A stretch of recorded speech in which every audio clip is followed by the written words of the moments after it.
Hello friends, मी चंद्रशेखर गारकर. मूळचा मी अहमदनगर जिल्ह्यातला, पण सध्या मी अमेरिकेत असतो. काही दिवसांपासून मी एका मराठी वेबसाईटवरती काम करतो आहे, जिचं नाव आहे उत्तर.co. ही वेबसाईट आता पूर्ण झाली आणि तीच तुमच्यापर्यंत शेअर करण्यासाठी मी हा व्हिडिओ शेअर करत आहे. तर ही वेबसाईट काय आहे, याच्यामागे प्रेरणा काय होती, हे मी तुम्हाला थोडक्यात सांगतो.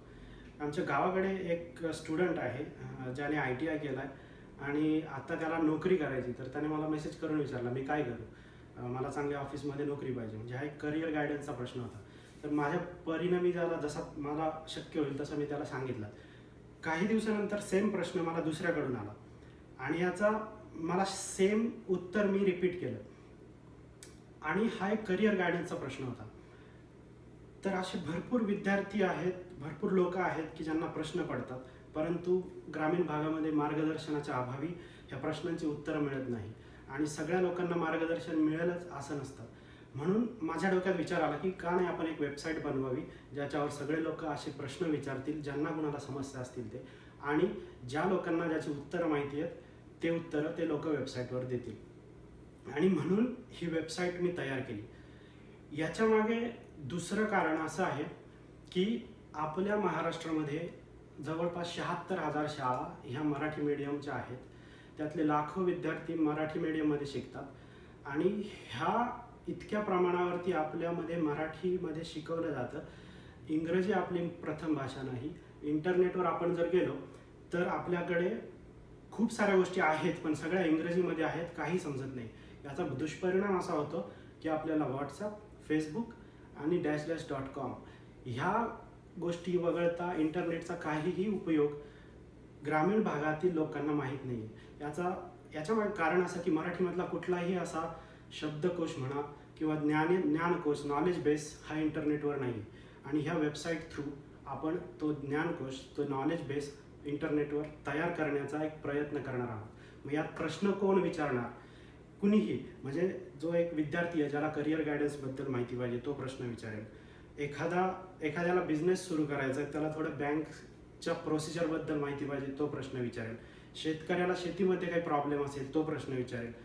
आणि एखादा स्पर्धा परीक्षामध्ये त्याला प्रिपरेशन करायचं असेल तो प्रश्न विचारेल. याला उत्तर कोण देणार? विद्यार्थ्यांनी विचारलेला प्रश्न शिक्षक आहे किंवा शैक्षणिक क्षेत्रात जे लोक यशस्वी झालेत, खूप मराठी लोक आहेत की ज्यांना खूप नॉलेज आहे, जे शेअर करण्यासाठी उत्सुक आहेत, ते लोक याचं उत्तर देतील. शेतकऱ्याला कृषी अधिकारी उत्तर देतील किंवा ज्याला कोणाला माहीत असेल ते उत्तर देतील. स्पर्धा परीक्षांमध्ये जे लोक अधिकारी झाले, ज्यांची भाषा मराठी, ते लोक उत्तरं देतील. असे असंख्य गोष्टी आहेत की ज्या आपण शेअर करू शकतो आणि पूर्ण समाज आपला वरती येऊ शकतो. याचा अर्थ असा नाही की आपण इंग्रजीकडे दुर्लक्ष करायचं आहे. इंग्रजीकडे पण आपण लक्ष द्यायचं, पण जेव्हा आपल्याला मातृभाषेमध्ये गोष्टी समजतात तेव्हा त्या इंग्लिशमध्ये ट्रान्सलेट करण्यास म्हणजे काही जस्ट मॅटर ऑफ सेकंड असतो.